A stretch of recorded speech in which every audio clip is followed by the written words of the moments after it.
Voici le premier rendez-vous. C'est donc Crime Story, les rendez-vous d'Alfred Hitchcock, racontés par Serge Sauvieux. Et aujourd'hui, Délice Peter, ça s'appelle Un coup pour rien.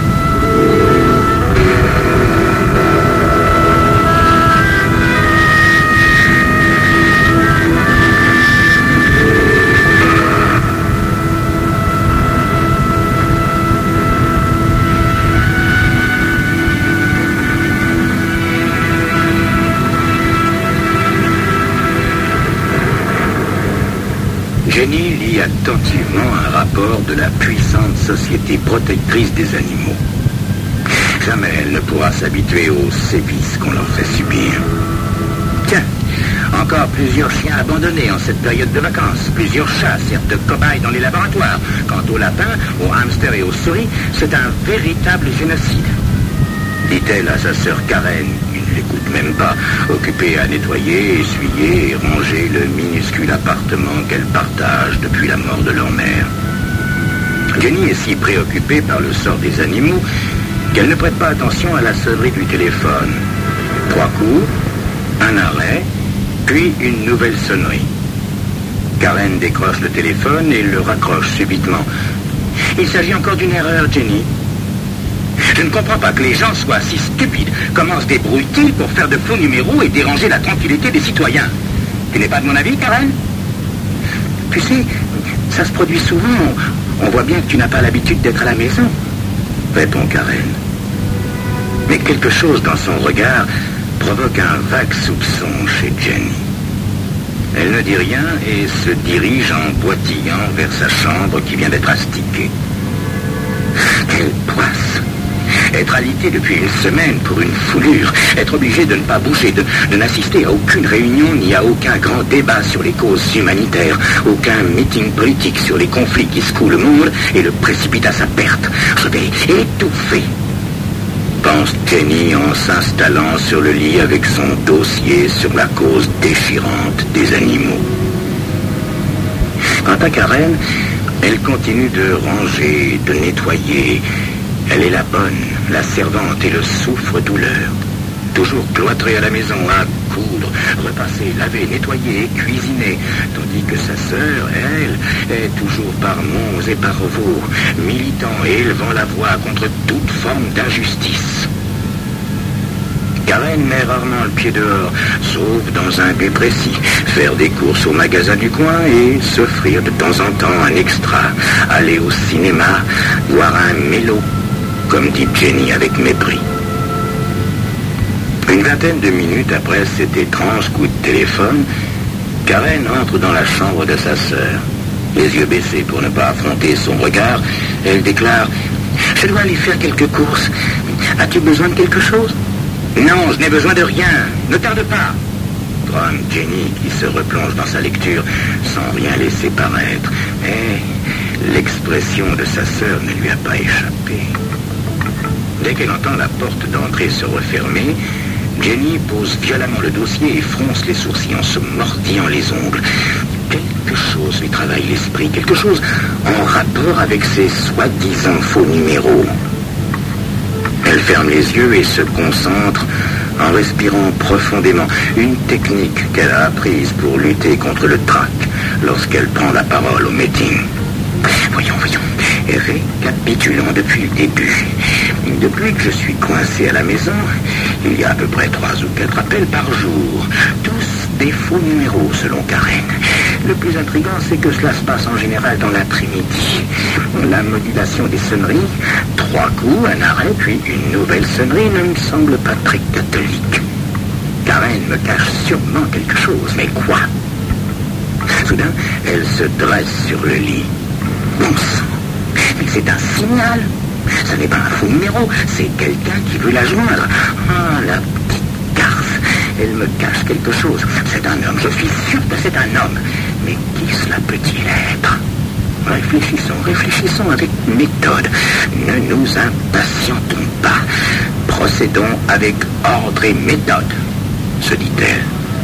Puis son corps anguleux se réduit lorsqu'elle croit trouver la solution. Je vais passer ses affaires au peigne fin. Il y a sûrement une trace de l'homme dans sa chambre. Jenny a envie de rire à l'idée que sa sœur, avec sa quarantaine bien sonnée, puisse avoir un amant. Oh, la sainte nitouche. Oh, la garce. Elle a trahi le serment fait à notre mère. Ne jamais se marier pour ne permettre à aucun homme de nous séparer. La douce et soumise Karen a un homme dans sa vie. Jenny se frotte fiévreusement le front. Les membres des nombreux comités qu'elle préside et ceux des mouvements féministes seraient bien surpris de voir la terreur qui s'empare d'elle en ce moment. La garce, la sainte nitouche, elle veut m'abandonner. Elle m'a préféré à un homme. Se dit Jenny qui ne peut se résoudre à perdre une domestique soumise et gratuite, mais surtout à l'idée que Karen, malgré ses 40 ans, puisse se marier et s'en aller. Alors qu'elle, la militante pure et dure qui plaide la tête haute et la voix galvanisant les foules, n'a pu envoyer la moindre flèche dans le cœur d'un homme. C'est plus que Jenny ne peut supporter. Alors elle se lève rageusement et va clopin-clopant vers la chambre de sa sœur. Procédons avec ordre et méthode. Ordre et méthode, répète-t-elle. Voyons, à sa place, où cacherais-je des objets compromettants?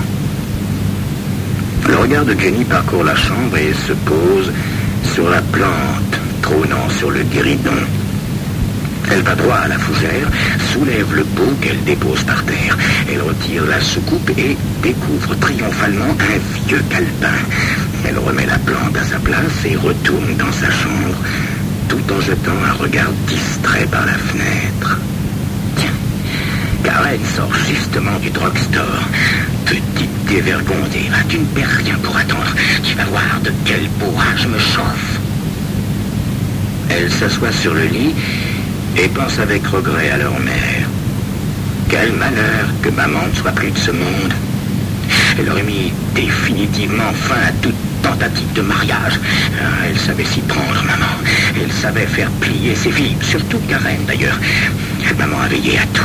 Elle m'a chargé des questions financières et Karen est obligée d'obéir.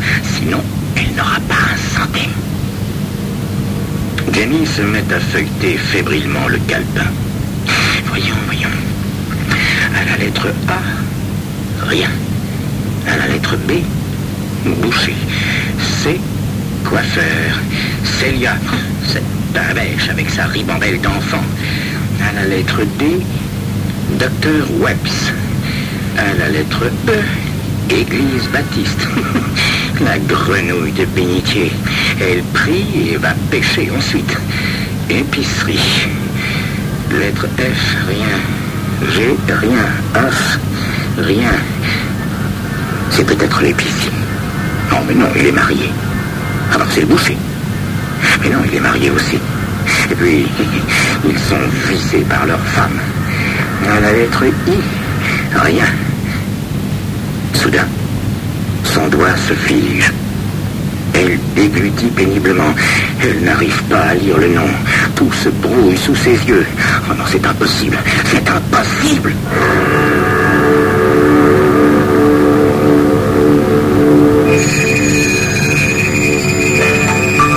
En feuilletant le calepin de sa sœur Karen, Jenny vient de mettre le doigt sur le nom de l'amant de celle-ci.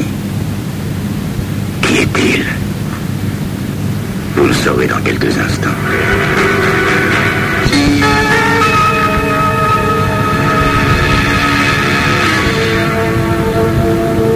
Jim O'Neill.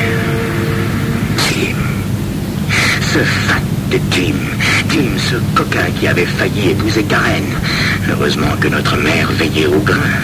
Elle avait mis fermement et sévèrement fin à cette ridicule amourette. Ainsi, malgré son serment à notre mère, Karen continuait de le voir. Je mettrai fin d'une façon ou d'une autre à cette stupide liaison. Jenny note soigneusement l'adresse et le téléphone de Jim et remet le calepin à sa place. Lorsque Karen revient à la maison, hors d'haleine et radieuse, Jenny ne dit pas un mot, Elle se contente de lui demander si elle a trouvé ce qu'elle cherchait.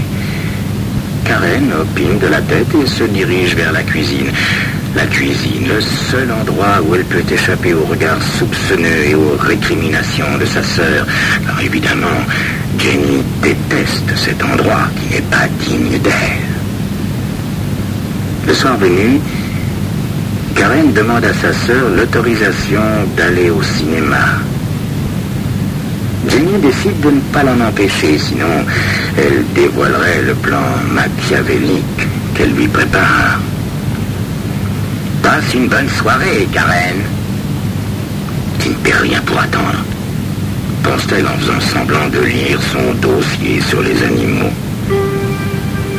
Le lendemain matin, Karen se réveille et s'occupe comme à son habitude du petit déjeuner. Elle s'entonne et prépare le plateau de sa sœur. Elle le lui apporte dans sa chambre en lui souhaitant une bonne journée. Vers 2 heures de l'après-midi, le téléphone se met de nouveau à sonner. 3 coups, un arrêt, puis une nouvelle sonnerie. Cette fois, Jenny ne dit pas un mot. Elle observe sa sœur. Elle voit son pâle visage devenir pourpre. Elle l'entend murmurer « C'est un faux numéro ». Moins d'1 heure plus tard, Karen passe la tête par la porte et dit « Je dois aller à l'épicerie, Jenny. Il me manque un tas de choses pour le plum pudding de demain. Je passerai voir Celia si tu ne vois pas d'inconvénient. Ne t'inquiète pas si je rentre tard. Elle m'aura retenu à dîner. As-tu besoin de quelque chose avant mon départ ? Non, non. Passe un bon après-midi, ma chérie. Embrasse Celia et ses enfants pour moi. Dit Jenny, qui se retient pour ne pas envoyer au visage de sa sœur le gros dossier sur le massacre des animaux. Dès que Karen franchit le seuil de l'appartement, Jenny se lève, décroche le téléphone en tremblant de rage et compose le numéro du domicile de Jim. Personne ne répond. Voyons. Procédons avec ordre et méthode. Appelons donc à son bureau. Mais joindre Jim se révèle difficile. La secrétaire lui répond plusieurs fois qu'il est occupé, ou qu'il est à une réunion, ou encore qu'il est sorti. Voulez-vous laisser un message ? Je lui remettrai à son retour. Vous êtes madame ?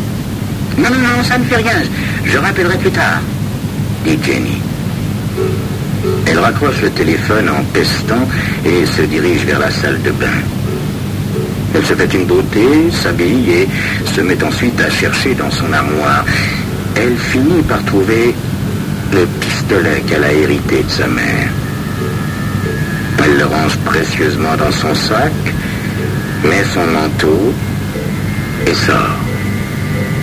Elle descend au parking, arrive à sa voiture, met le moteur en marche et prend la route direction St. James Avenue. La circulation est fluide à cette heure-ci. Jenny parvient à destination sans difficulté. Elle fait plusieurs fois le tour du pâté d'immeubles pour repérer les lieux. Les bureaux de Jim O'Neill se trouvent au 8e étage.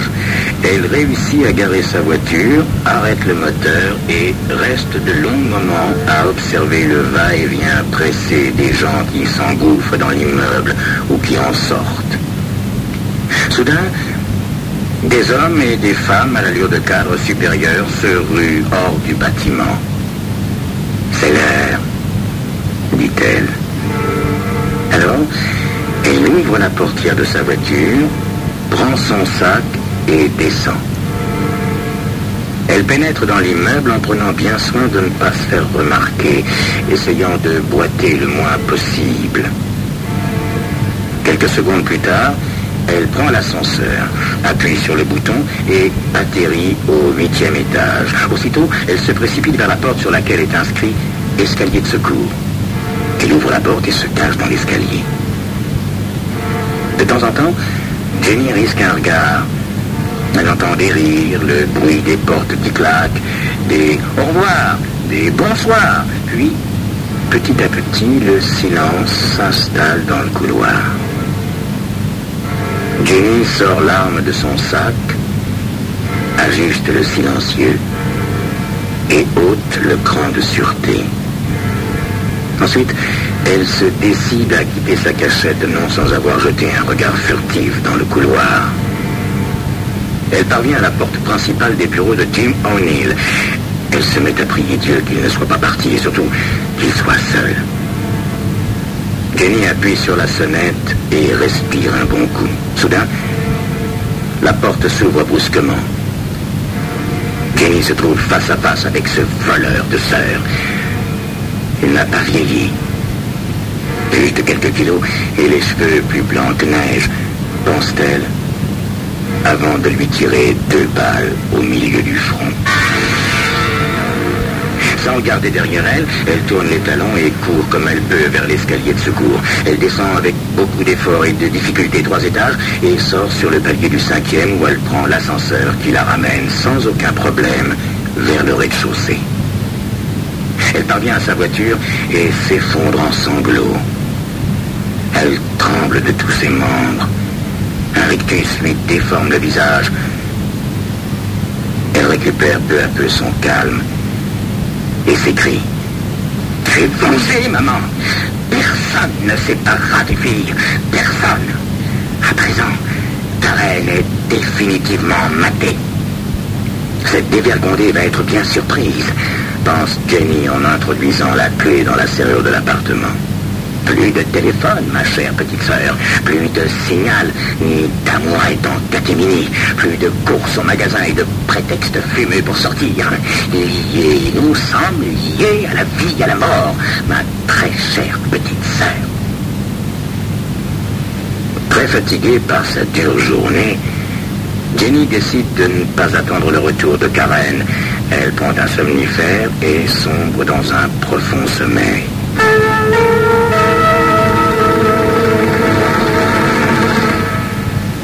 Le lendemain, le chant de Karen préparant le petit déjeuner la réveille comme tous les matins. L'odeur du café aiguise son appétit. Elle appelle sa sœur et lui demande de lui apporter son breakfast. Karen s'exécute et dépose le plateau sur une table près du lit. « As-tu passé une bonne soirée, Karen ?»« Oh oui, une très bonne. Célia a de merveilleux enfants.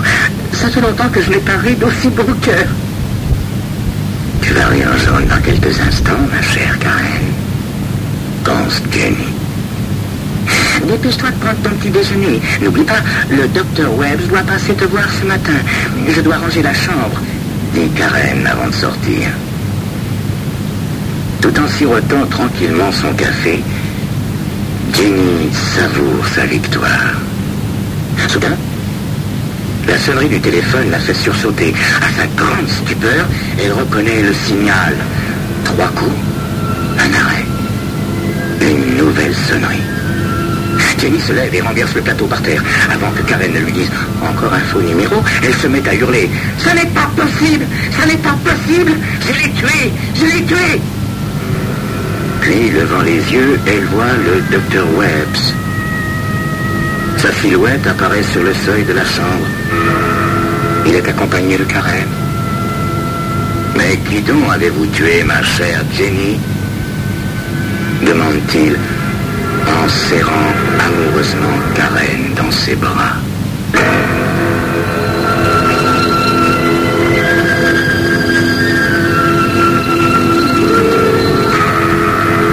Quelle affaire! C'était donc Crime Story, les rendez-vous d'Alfred Hitchcock, raconté par Serge Sauvion et aujourd'hui Délice Peter, un coup pour rien. Chaque mois, vous pouvez découvrir de nouvelles histoires suspense, évidemment, dans la revue Hitchcock Magazine.